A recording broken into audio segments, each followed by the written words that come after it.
back, everyone, with Neo Reality Thoughts and the continuing saga of me trying to find the best way to revamp this whole thing and trying to basically produce a better overlay system. I mean, like, I'm trying. I'm just trying to experiment on everything, but, yeah, especially as my beard starts to grow back, my hair starts to get more puffier and everything. I really need to get this cut. But we're here. We're here to talk about the continuing death metal saga with Legends of the Dark Knights. Which, okay, I was confused by this because this issue came out after the whole Batman Manhattan came around, and he killed all of them. So what would have been the point of telling the story? I mean, like, yeah, but I don't get why they did this. I'm like, oh, then, it's money and Batman sells. But, yeah, it's just this continuing trend of we gotta make Batman the most important character in the DC universe, even though we kind of got that already with Dan DiDio, and he's not around anymore, so they don't really have to keep doing this system. But whatevs. It's Scott Snyder. He loves Batman. This is a one shot where it comprises of a ton of writers and artists. Most noticeable are Scott Snyder, James Tyrion the Fourth. I don't know why I keep calling him Tyrion the Fourth. I'm pretty sure I'm thinking Game of Thrones. Williamson and Peter J. Chomsky, the writer of Superman and Super Sons, with a collection of artists. I reread this multiple times when it first came out just to get a full grasp of everything. So let's get right into it, into this, and along with the differing artists and whatnot, it leads to a huge amount of different takes. So the Robin King that we're establishing in the DC death metal event is Bruce Wayne, because we can't use anyone else in the Bat family. It has to be a Bruce Wayne or die trying. It can't even be Damian, especially since he's currently doing the villain role lately, or at least being a killer. So, yeah. We get our title and a ton of narration. The DC universe has been engulfed by the Dark Multiverse, where demons dwell and realities are run by monsters' versions of the Dark Knight, because there's no such thing as monsters' versions of Darkseid and of the Antimatter or Superboy Prime. We can't use those characters. It's always about Batman in the Dark Multiverse. So, yeah, in this collection of short tales, learn the terrifying secrets of these new bats out of hell and other creatures of the night. Meet Robin King, a younger version of Bruce Wayne whose dark past goes down an unexpected, horrific path.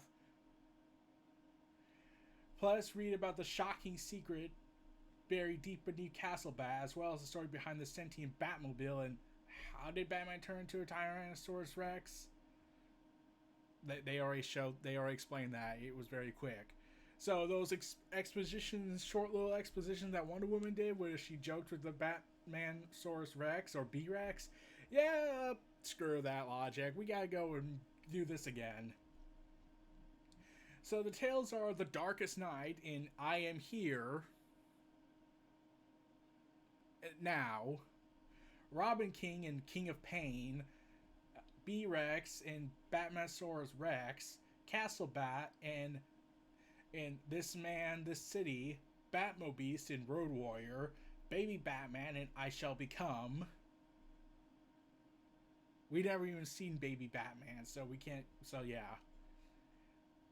So, anyways,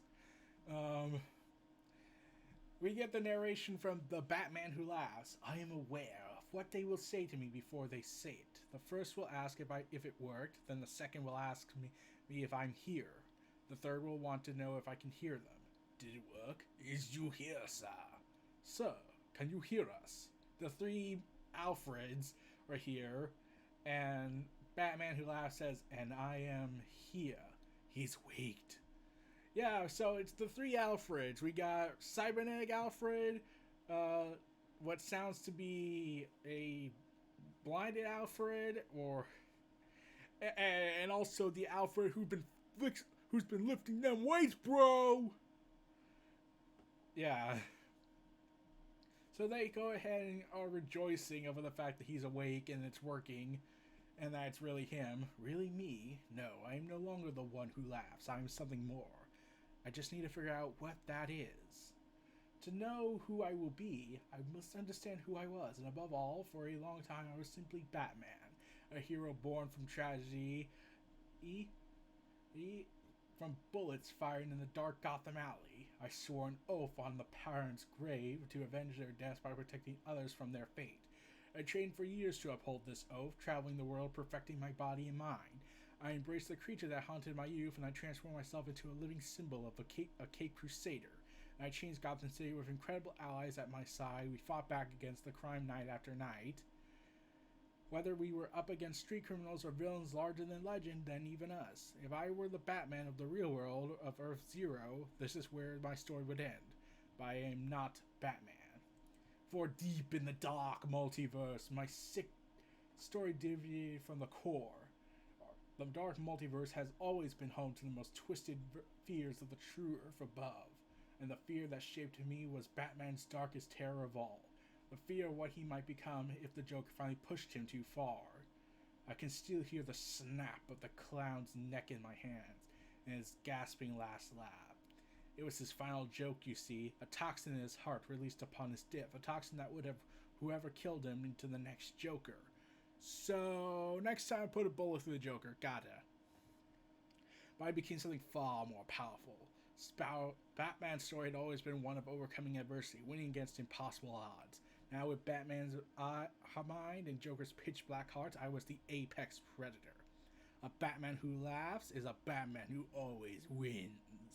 Because Batman never always wins in DC Comics' continuity, right? So yeah, the artwork in this 2-page spread is pretty damn awesome, especially how we see the Batman who laughs killing all the members of the Justice League with his multiple secret weaponry he keeps in the Justice League Watchtower. That was in the Dark Knight's Dark Knight's Metal one shot they did with him. But yeah, we see him overcoming the Justice League, choking Wonder Woman, melting Plastic Man, trapping Barry Allen. By the time the Dark God Barbados came to me, I had fully tamed and unleashed my world. There was nothing left for me to conquer. But Barbados taught me the nature of the Dark Multiverse, that my world was but a dream, something temporary, an aberration that would crumble into nothing once the real Batman overcame his fear of me. Yeah, as much as I would like to hear that, I get the feeling that would never happen. Still, there was a true stable multiverse above, where the real Batman lived, the Batman of which all Batman down here were twisted reflections. He planned to drag the multiverse down into the dark and destroy it. I convinced him that if he wanted to bring the world to heal, he need more Dark Batman. And so I found my first Dark Knights, my own Justice League of Batmen. I helped Barbados take the Earth, but I had my own agenda, my own plan. When the heroes of Earth 1 won their battle against Barbados, I would not let myself be dragged back into the dark.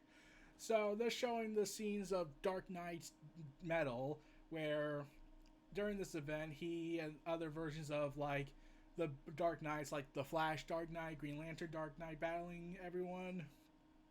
And in one of these events, one of Barbados' men, I'm trying to remember the name, Batman Red Devil, I think, I could be wrong, where he destroyed the Teen Titans of the New 52 and killed one of them. And yeah, that was absolutely bonkers. We got Doomsday Batman. So yeah, Red Death, I think that was Red Death's name. I had seen that Barbados was part of a grand cosmic hierarchy, with power beyond my comprehension. I predicted that his actions would free the great mother of all, the multiverse Perpetua. I engineered a plan to usurp her chosen right-hand man, Lex Luthor, so as that she rose, I would rise with her. But I knew I still lacked the power to fight back should she turn against me. I knew I could only keep the heroes of Earth 1 I healed for so long, that the Amazon would rebel and cut me down. And so she did, and there ended the story of the Batman who laughs. I am not the one who laughs either anymore. I am something else, something made from the one Dark Man me told no one about. He told no one about. So, this is the story where essentially it's Watchmen, But before I get to that, we get more artwork of the multiple Batman that exist, which, yeah, it's a Batman fetish story. And Wonder Woman cutting Batman Who Laughs down with a chainsaw, which was freaking awesome. But sadly, like it was said, it's not the end of the Batman Who Laughs, it's the rebirth of him. So, yeah, this story goes into Watchmen route, where it's revealed that there is, in fact, another dark multiverse that was probably recently created from the events of Doomsday Clock, where it's revealed that, yeah, there's a Bruce Wayne that became Dr. Manhattan. And in this event, Batman Who Laughs stopped the event from happening, where it's revealed that where he took an energy knife to lobotomize him before he grew powerful enough to see him coming, and so he had his plan for ascension. Now I feel the awakeness expanding as my mind takes hold of its new body, and I'm ready to take my final form. And so I reach out and feel the dark multiverse as if it were all part of me. I'm aware not only of my entire life, but the life of every twisted Batman in the dark. I will pull aspects into myself with the most terrifying, the most vicious, and be something new. Yes, I will be the culmination of human evil and a cosmic weapon of infinite power. Designed to win at any cost, I draw the many lifetimes of experience and knowledge, and so I explore Batman after Batman. We get this big two-page spread again, where we see Batman Who Laughs, Batmanhattan Who Laughs, seeing all the versions of him running around, and yeah, there's a ton of them. We got the Grim Knight, we got Batman of the Court of Owls, we got what seems to be a Batman aristocrat, a Batman Dracula person, a Batman Lex Luthor, so basically Bruce Wayne, a Batman Bane, a Batman Mr. Freeze.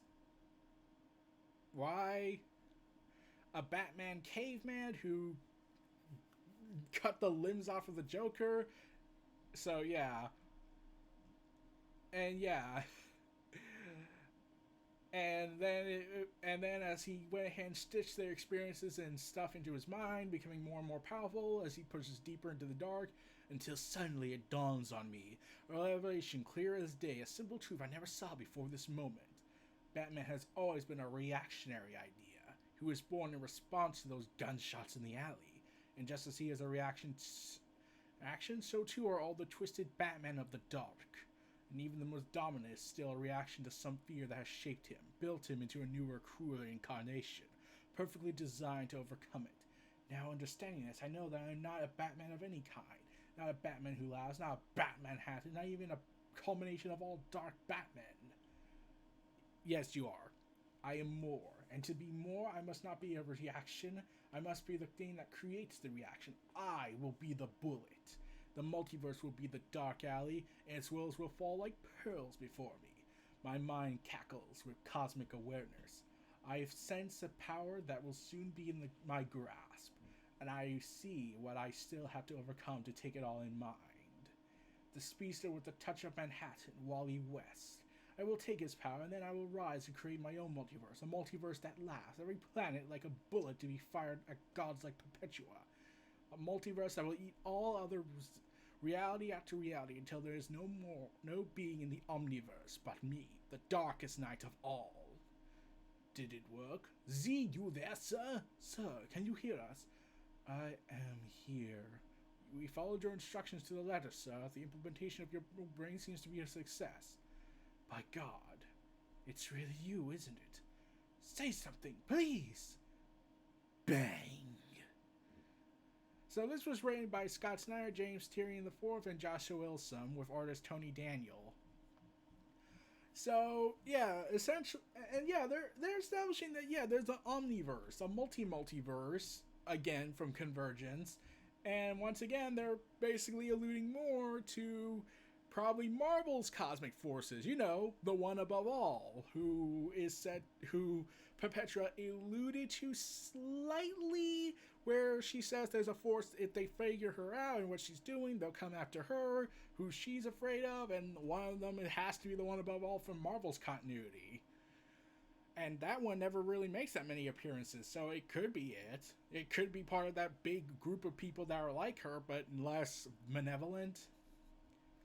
So then we cut to our second short story. Yeah, this was a long one. We're at 15 minutes now. But long content is the norm now. This is Alfred Thaddeus Crane Pennyworth, recording on late Master Wayne's medical notes recorder. Not even in my wildest dreams could I have ever imagined that Wayne Manor, my home for so many years, would become an actual battleground. But it has, and a blood-stained one at that. The most sickening fact of all in all this is that the true enemy was me. Every omen, every sign I ignored because he was my boy too. I, Bruce Wayne, and the only by grace of the god was I able to subdue him momentarily. In case my efforts were in vain, I wanted to leave something behind in war on Gotham. That the prince is quite mad. You won't believe me, I know. He's too smart to let it show. And also, I must stress, my face is caved in by this artwork. Yeah, I always had a very mixed viewpoint on this type of artwork. It just looks very more cartoony. Like, it's trying to be darker cartoony, which works for the dark multiverse. It works for that, but when you're trying to make it work for, like, the main comic stuff, the main continuity, it's like, it can't work. And plus, sometimes I look at I was looking at Alfred's face and I was like, oh my god, what's wrong with your face? Because it looks like his face got punched in, caved in, and his eyes are just messed up. His face is like all messed up. But yeah. But if I'm being honest with myself, the darkness was always there. I just chose to ignore it. Decided it was some stage young Bruce would grow out of. Instead of something he was growing into, it couldn't be the real him. And yet the joy that flashed in his eyes when he caused pain and chaos. Still, he always had an excuse. Some tearful explanation. As an actor myself, I can say he was good. Brilliant, even. The mask he wore to hide what he was from the world. My god. But the real mask, his true cowl, was me. Over and over, I covered for him. Until that night, I knew it had to stop. So, yeah. There's a ton of past of this version of Bruce Wayne, which was clearly always a bad egg. He would assault Alfred, he would dissect a teddy bear, he would strangle a goldfish, he would burn a car up. Yeah, I'm not gonna go into that. He goes as far as dissect a bat and had crossbow arrows. He microwaved his cat. He pushed a guy off of the building. He beat a kid up with a weapon. So yeah, he said, I would tell the Waynes fast and true as a songbird. Maybe with help Bruce could heal. No more shadows, the truth would herald a new spring. Come on, this is the no parking zone. Go ahead, go around the corner and text your people to meet you there. I'm away in the Wayne, sir. If you could just... The show lets out in only 5 minutes. Officer, I don't care if they're the Rockfellas, buddy. Move along. You are being quite rude and impatient. What's your badge number? 051939. Gordon James. Now move it. Yeah, there's something significant about that date. I had looked it up. Yeah, that was the birth of Batman, essentially. Parking laws apply to everyone in the city, even the ones who think they own it. Where's the car? The police moved Alfred and other waiting cars around the corner. I wanted to kill him if I had known it was black and white. The blood looks fake. And yeah, apparently the movie's title is not Zorro. It's instead Beware the Grey Ghost. The film's a classic, Bruce. Yeah, classically boring. Can we please not get into another argument? No noise. No problems, folks. Give me the money, watches, that pearl necklace. Everyone gets home safe so the spoiled brat can one day inherit everything. What in the... a Glock 17. Good choice. Carries 2 more rounds than a Beretta, and is half a pound lighter. Ha! I liked it. Kids know his guns. You're right. And he pulls out a knife and slices Joe Chill's carotid artery. And promptly murders his parents. And because he's a brilliant actor, he just goes ahead and says, Mom! Dad! No! He never said what happened in that alley, but I knew. And I knew I had to stop him. Impressive. What is it that you find so impressive, Master Bruce? My parents' assets and holdings that will soon all be in my name? In 8 years, they will be in your name. Need I remind you, at the moment you're only 10. And at the door, we get James Gordon. Yeah, he's screwed. Yes, evening. I was the first officer at the scene of the Wayne's murder yesterday, and well, when my phone. When I got home, I found someone had shared files with me, and they were encrypted, but my daughter helped me open them. If what they say about the boy in this house is true, it's all true. No! And Commissioner and Police Officer Gordon is shot in the jugular. And Bruce Wayne just says, jugular hit. Cop's not walking away from that. And neither are you, Pennyworth. So yeah, this led to a big epic battle that lasted for an hour until he found a tranquilizer dart, and yeah. And yeah, he had taken Master Bruce down outside the patio. I shot several tranquil darts into his skin that will keep him unconscious until at least. And then it's revealed that he is somehow recovered from tranquilizer darts, even though he's 10 years old. And then he just says, how do you like my new uniform, Pennyworth? And he attacks Alfred, and he's dressed up as Robin for some reason. Stay back! Thank you, Alfred, for protecting me all this time, keeping me safe until I was ready.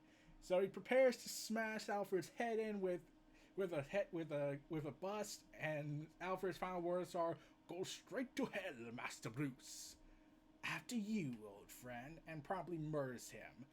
Ding ding dong! Hear that? It's the sound of the Robin King, and a new spring is coming. King of Pain, Peter J. Thompson, the story and words. Riley Romesso, artist.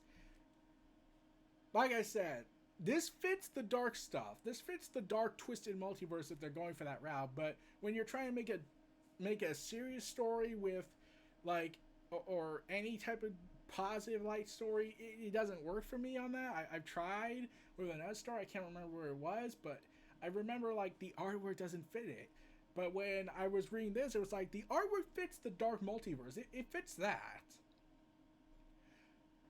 So we cut to another story in Arkham Asylum, and the whole place is under siege for like the 800 millionth time. At this point, we should consider death penalty, right? Right? Can we consider the death penalty? We thought him mad. What else could he be but mad? They say his own Batcave swallowed him alive, crushing him beneath its collapsing stone wall. All he had done and been and left undone came down to this. His treasure vault became his tomb, gnashing his teeth in the darkness, his hands broken, arms useless, but that magnificent brain still firing electric. Against the darkness rising in his eyes, the one he had wasted so much time on theme and thesis, plots and plans. He had wasted so much of his life keeping us alive. Why be a bat when one can be a man? Why be a man when one can be a king? Batasaurus Rex! All hail the B-Rex! Once we thought him mad, but now we know. Yeah, this narrative is probably Scarecrow Jonathan Crane for some reason, and yeah, Batman's just eating people, and they never show how exactly it happened. So we cut to a next story. Arkham Asylum destroyed. Commissioner Barbara Gordon assassinated. Streets littered with gangs, mobsters, and monsters. Gotham City is broken. Bruce Wayne watches all this on his triple screen. Wait, what? 3, 5. On his 6-topple screen. And it's high time I did something to fix it. Enjoying yourself? So Batman arrives onto the scene talking to Bruce. And it turns out that this is not Bruce, it's Damian. Watching how much I failed at everything, failed at being Batman, at protecting your city, at being your son. You're a big boy now, Damian. Do you want to tell me what you want to hear, or do you want me to tell you the truth? What truth is that? Not that I'm not Dick, Barbara, Jason, or Tim? Well, they're all dead, Father. Or is it more than that? Is it that I'm not you? You don't have to be me, son.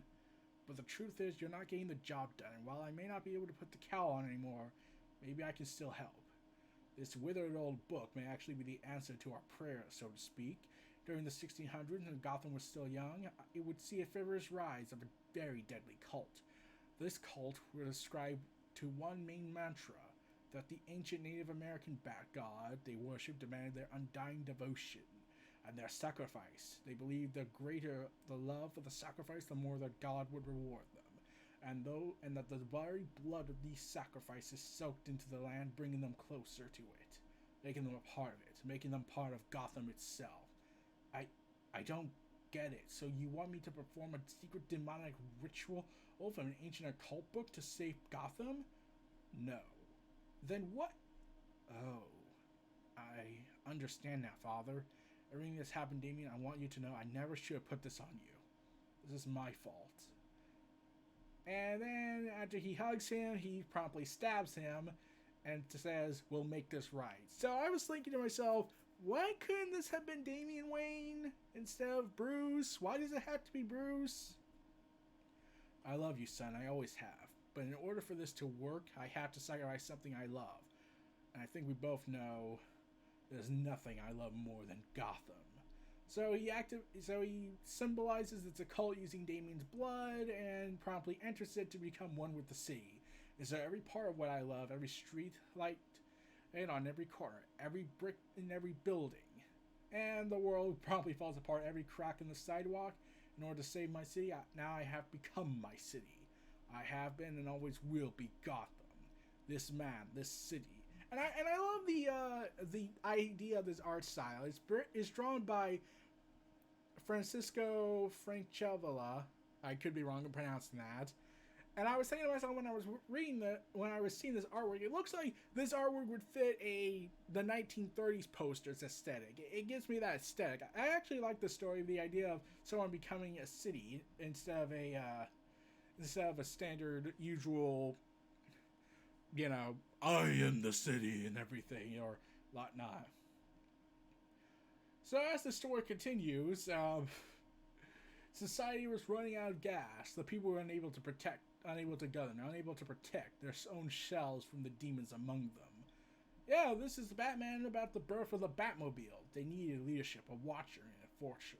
I put my part of myself into every piece of technology that ran the world. I could see everything. I was everything.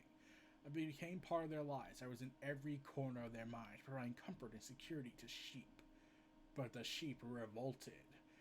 They did not want safety or security. The fools only wanted freedom with all its terrible vices. I was systematically wiped from this planet. My digital, technological, and physical self was destroyed. Except for me, all the imprints of my old self are inside this monstrous shell. I ride alone now. For the world, for Gotham, they need me to show them the way. I will rise again. Only to be killed by Swamp Thing with a funny bone. Yeah. When Batmobile was talking about this, I was thinking to myself, so wait, he's from the Cars universe, except it has Batman, which actually would have been awesome to see him kill all the cars. But yeah, turns out he imprinted his digital conscience into everything and became a living AI. So yeah. And Batman was promptly killed by the people of Gotham. Now we get to our final story, I Shall Become. When my body died, my mind fled into cyberspace. Now I was downloading the genetically engineered human body I prepared for just such an eventuality. I have years of experience behind me, and now I live once more, free to train, to plot my revenge. I shall become. Gareth Ennis, Jolly Jones, artist. Now the Batman of 2 lifetimes will be unstoppable. Process complete. Ha! Wait a minute. Huh? Am I a baby? I am. I screwed up on a newborn baby. I'm 18 inches old, 10 pounds wet. Totally uncoordinated. So yeah, he falls down the stairs and somehow doesn't die on that. Oh, come on! Okay, let's review. So, head too heavy to lift. That might be a problem. What else have I got in my crime-fighting repertoire? Crawling, gurgling, soft spot on my skull where a foe could potentially poke a finger into my brain. Incontinuance. Very well. Such conundrum might leave a lesser mortal flummoxed, but not the Batman. Not the Dark Knight. Not the Guardian of Gotham. Not the terror of the underworld. The nighttime nemesis of Joker, Penguin, Two-Face, Scarecrow, all the rest. Not when I have my ultimate weapon.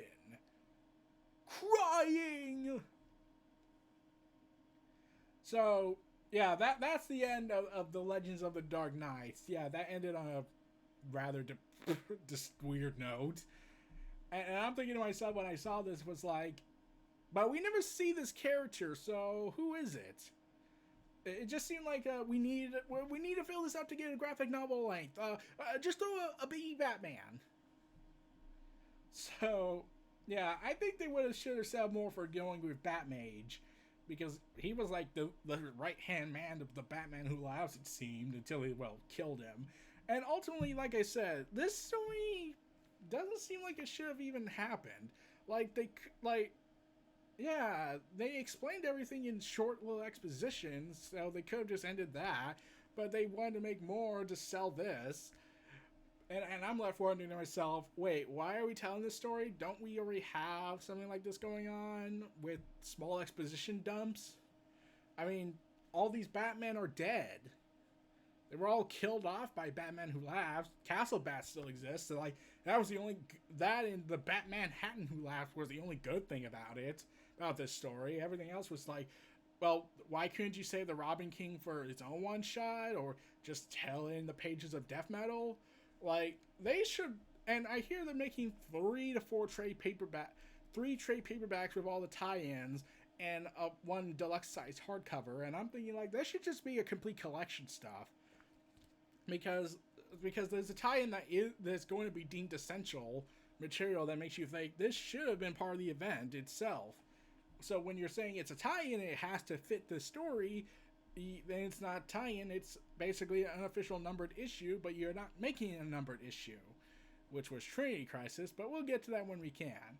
So, Legends of the Dark Knights, a collection of short stories and whatnot that mostly focus on the Batman Hatton Who Laughs having the most amount of stories, and the Robin King, and yeah, that's about it. Like I said, this was an okay story for me. At times, there were some good storylines. They had some good concepts they had, but this tie-in really shouldn't have happened. Like Robin King could have had his own one shot about how he got found by the Batman Who Laughs and whatnot. But it just seemed like, hey, we need to sell more stuff because we're kind of going through some issues. So how about we just do this kind of stuff? Okay, let's do it. So those were my thoughts on Dark Knight's Death Metal Legends of the Dark Knights by DC Comics. This was Neo Reality Entertainment. If you feel like, comment, subscribe, and donate, stay tuned for more, and I'll see you all again next time.